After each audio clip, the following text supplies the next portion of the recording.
With the winter 2022 anime season right around the corner, and after scouring through all the information that we have available to us on what's coming up, I'm here to give my top 10 most exciting shows of the winter 2022 anime season that you should be looking out for. Now, Chris and myself have done an entire Anime Cast podcast covering every single show for the season. For those that are just looking for the condensed version of it, the top 10 that are most exciting, this is the video for you. So let's get into this in no particular order. Kicking things off with a banger. This is a show that I'm probably the most excited for. This is the show that, if you ask me what is that one show, that's not a returning show, that I'm most excited for, it's definitely the Orbital Children Extraterrestrial Boys and Girls. Now, this is not a full series. This is a 6-episode series that will drop in full on Netflix on January 28th, but it's a show that I'm extremely excited for. And the reason being is because of the creator behind it. For those that are not aware, there's a show that's called Denno Coil.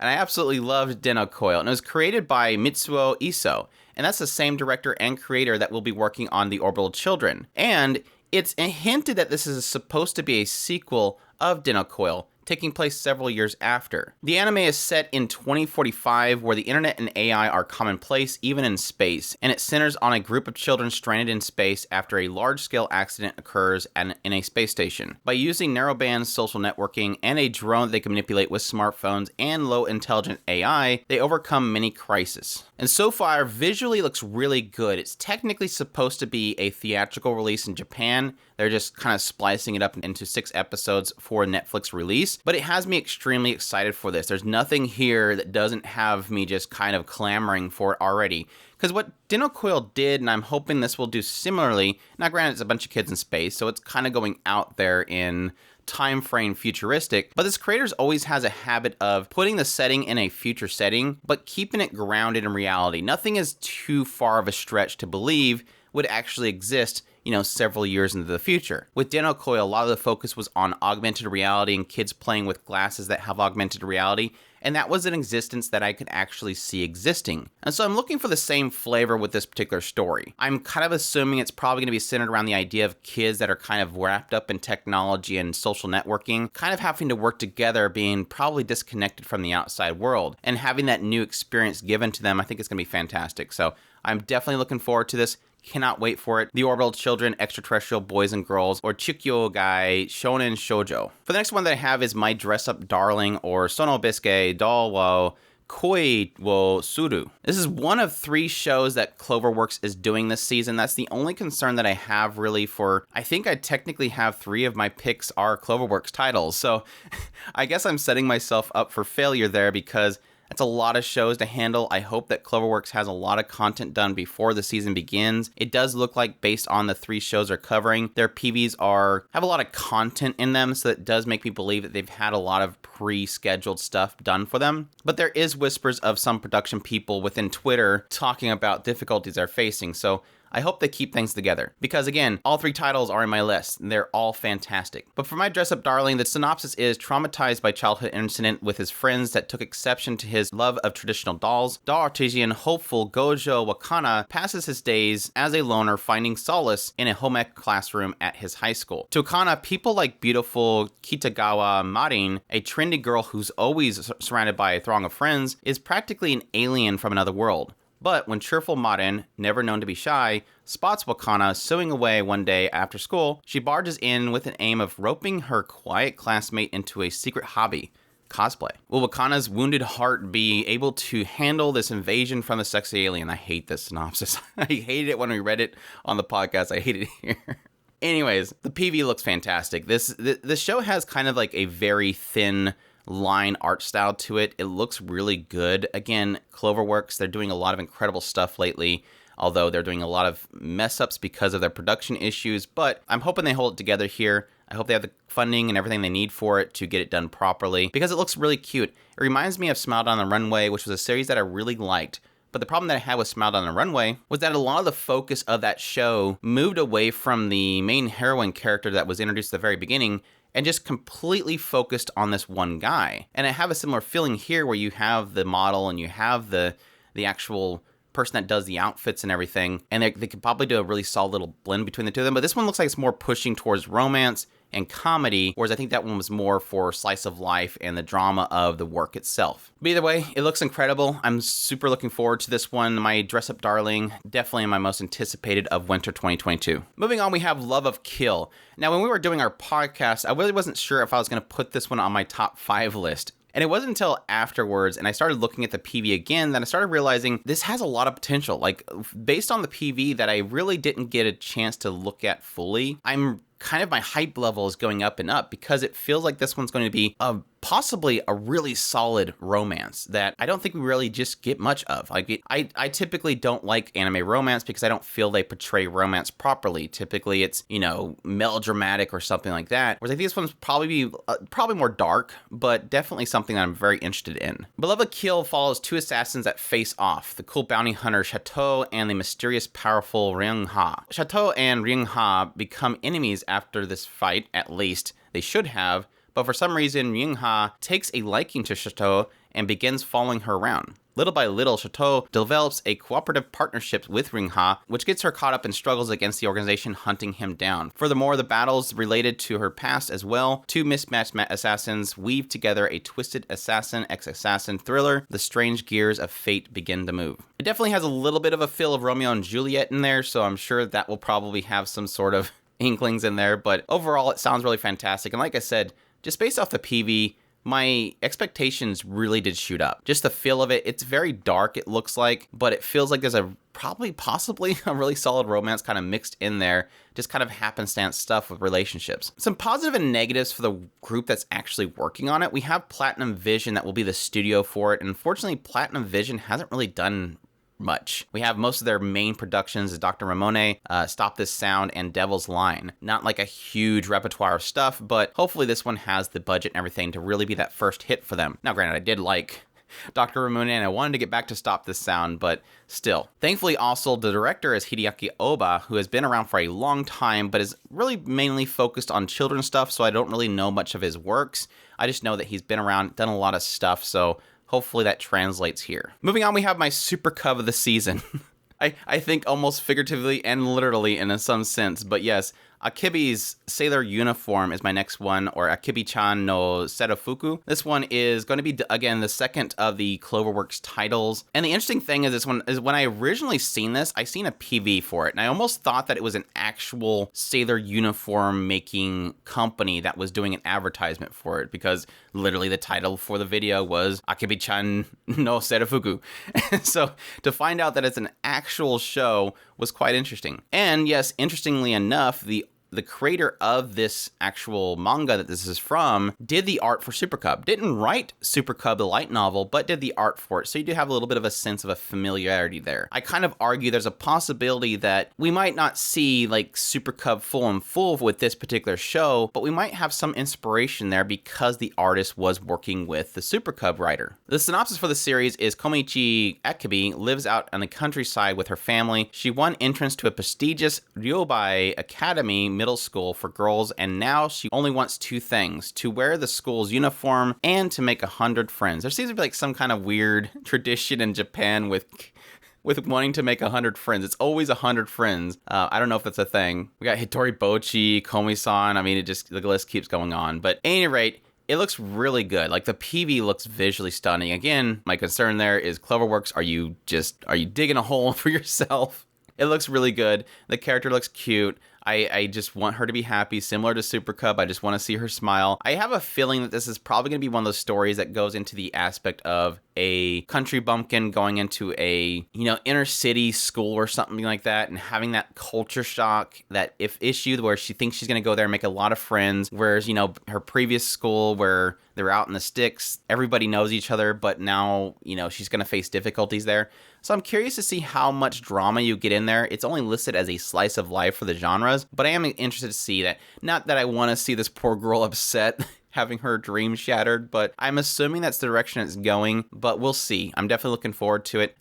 This is one of those ones where, yes, technically after the first episode, this could just fall down like real quick, but there's a hope there that this might have a gem inside of it. Moving on to our last of the Cloverworks titles, the third and final Cloverworks title. Again, I hope they hold it together. We have Tokyo 24th Ward. Now, the interesting thing with this particular title is that it's being directed by Naokatsu Suda, who of course did JoJo's Bizarre Adventures 1, 3, 4, and 5, as well as Planetarian. And I think that's the reason why a lot of people are already kind of taking note of this show that are actually keeping into the know. But additionally, the writer is Vio Shimokura, who of course is known for assisting the writing of Steins Gate along with Naotaka Hayashi. So that's definitely interesting there. I'm not sure exactly how much of the writing of Steins Gate was done by Vio. It just lists him as being the assistant for the writing with Naotaka. But yeah, with a really solid writer, hopefully, and a solid director, that's a very interesting prospect here. Again, being an original series as well does have my hopes up there.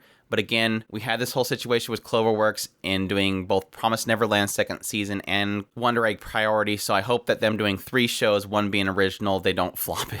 Hopefully they learn something. But at any rate, the synopsis for Tokyo 24th Ward is the Far Eastern Special Administration Region, also known as 24th Ward, is a man-made island that sits in the Tokyo Bay. Shuta Ran and Koki were born and raised on this island. Their family background, preferences, and personalities are completely different, but they are childhood friends who have always stuck together. However, one incident changes their relationship forever. A year afterward, the 3 friends are reunited by chance at a memorial service held for the incident. All 3 of their phones suddenly ring simultaneously. Their friend, who is supposed to be dead, is calling and demands that they make a decision about the future. The 3 friends do what they believe is best to protect the 24th Ward and its inhabitants. Again, additionally, similar to the other 2. Really fantastic PV that has a lot of great animation in there. Again, I really do hope that this keeps it together. Another cool thing is that Survive Said the Prophet is doing a theme song for it. It's also in the PV. It sounds really fantastic. Everything for this show looks fantastic. But, again, just hope they hold it together. Moving on, let's get into some goofy stuff. We have Reincarnated as a pretty fantasy girl with a middle-aged guy is our next one. Fantasy Pashoujo Juniku Ojisan To. Now, this one's being done by OLM Team Yoshioka. Now, we don't really have anything on Team Yoshioka, but we do know that Studio OLM has done Pokemon, Odd Taxi, Komi-san, as well as Utawaramano. So it's a studio that's been around for a while. So I'm curious to see if this branch off is a good thing or a bad thing, but either way, I am really excited for this series, and there's probably one major reason why, and that is this goddess that's in this particular reincarnation isekai type of show is Rie Kajimiya's voice. So absolutely love Rie Kajimiya, and based on the synopsis, I'm thinking that she's probably going to be my favorite character of the show just because of what she looks like. But anyways, the synopsis is a dull man and his handsome best friends were summoned to another world by a naked goddess. There you go. However, because the goddess's mischievous nature, he is turned into a peerless, beautiful girl. To get back his body, he has to go on a journey with his best friend and defeat the Demon King, an old man that's become a beautiful girl, and a handsome old man. Let the madness-filled another world journey rom-com begin. I just, nothing about this says anything, but this is going to be priceless. Again, you have 2 guys transported to another world, and this crazy naked goddess decides to make one of them a cute girl. And it does seem like, based on the PV itself, it's going to be just crazy comedy. Now, the fear that I still have, I'm still, hesitant here, is that, okay, once they get past the first episode, we got that shtick of these 2 having to work together. I hope it keeps up the comedy. Like, that joke doesn't get too old too quick. But it seems like there's hints in the PV that they have to be romantic in order for them to unleash their power. So that's going to be a big question mark there. Just a lot of them kind of looking at each other, lovingly, and then realizing what they're doing and then stopping. So we'll be curious to see how that kind of plays out. And again, if this kind of shtick can really hold itself together for multiple episodes and not get old too quick. So definitely looking forward to Reincarnated as a pretty fantasy girl. Now, my last of the new shows, the shows that are not returning shows, is Tribe 9. Now, normally, if you showed me this series, I'd probably nah, I'm getting too many Danganronpa vibes, which is exactly what you should be getting.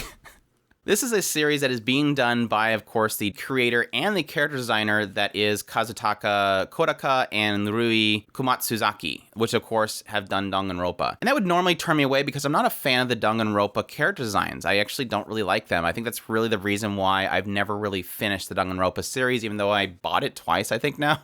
I don't care for how crazy different each of the characters look. They almost don't fit in the same world together. And that's definitely a vibe that I'm getting from this trailer for Tribe 9. It really does feel like you took the Danganronpa characters and you just stuck them in this new world. And there's also an element of sports within the show itself. So you have like two things that are working against me. So you're asking, why, Andrew? Why is Tribe 9? Why are you excited for it? Why is it in your top 10? Well, as much as I don't like the art style of Danganronpa, I acknowledge the writer. And the reason why I acknowledge the writer, despite not having played Danganronpa, is that I've watched Akudama Drive. Akudama Drive was one of my favorite shows of last year. Akudama Drive was a fantastic show, and it was done by the same creator and character designer as well. So having gotten that taste of that writer and what he's able to do, I'm really excited for Tribe 9.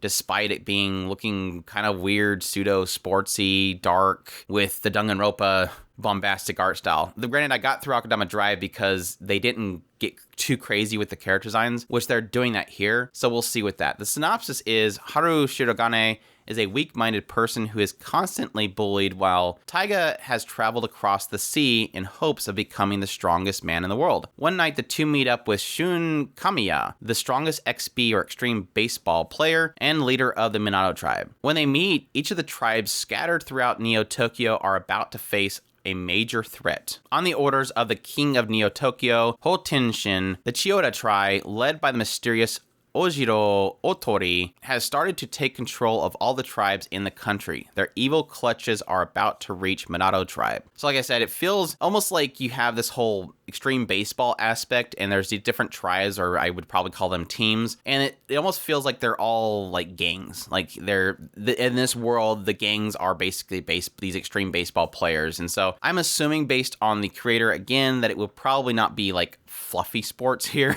He's known for doing a lot of dark stuff, so I'm thinking that's probably going to play out here. So definitely a darker setting. Visually, it looks very dark in theme. So I'm really interested to see if this turned out to be like their attempt to make a more kids show just to get that popularity there, or if we'll still see that same feel of Danganronpa in this particular show. But again, just my love of Akudama Drive, definitely getting a shot and definitely excited for it. Moving on to my final three, I have returning shows. My first one I have is the case study of Vanitas Part 2. I absolutely adored the first part of the case study of Vanitas.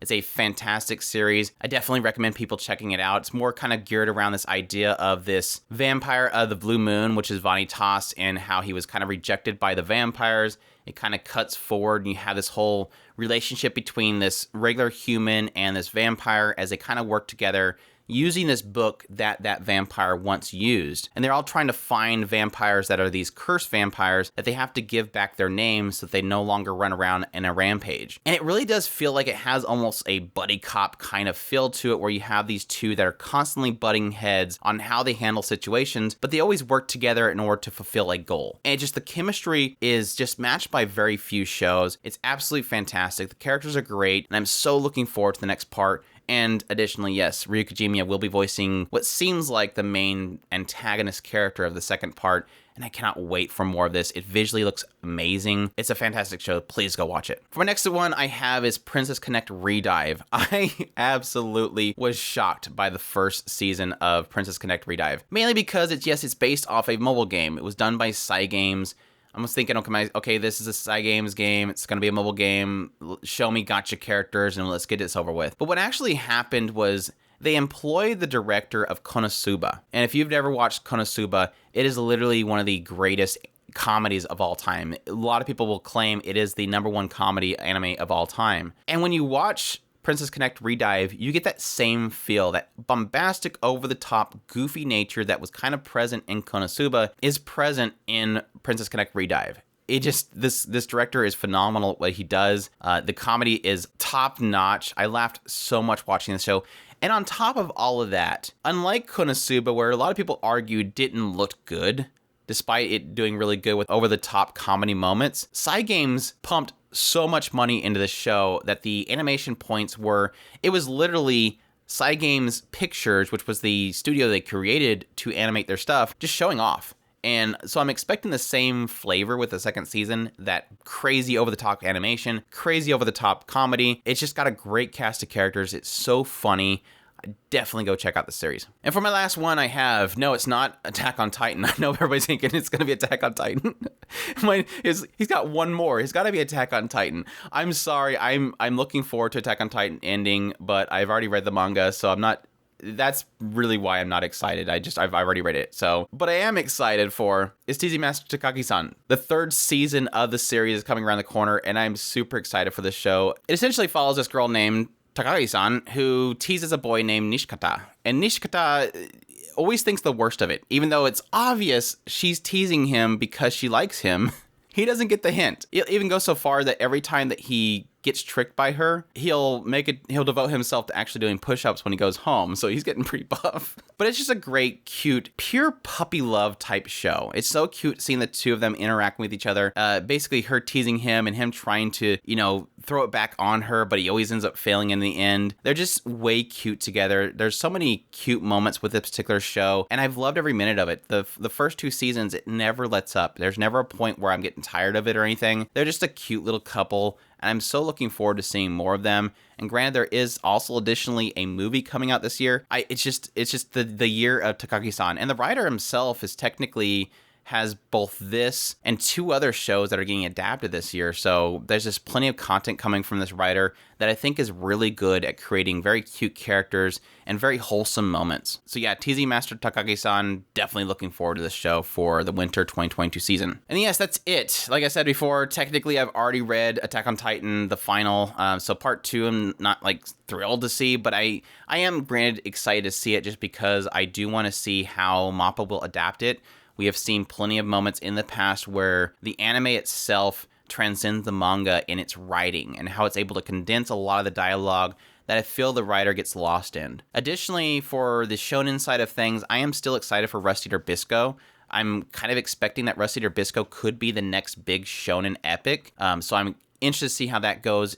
Already from the PV, it looks like they're throwing a lot of budget at it, so I'll keep an eye out for that as well. And of course, as always, I will be covering all the shows of the season, so if you're interested to see my thoughts on each show, giving my first impressions as they come out, as well as certain shows, I'll be doing weekly impressions for each episode. Definitely stay tuned to the channel. Hit that subscribe button so you can stay tuned for that. We also have our year-end deliberations coming around the corner, so me and Chris, my co-host of Otaku Spirit Anime Cast, will be sitting down and going through all the best of 2021. It's already wrapping up. But definitely stay tuned for that. I hope you guys enjoyed this video. If you did, leave a like down below. Comment. Let me know what you're excited for. Subscribe if you haven't already. Like I said, share this video if you can. Support us on Patreon or our tips link in the description below. Definitely appreciate everybody that does. And y'all take care.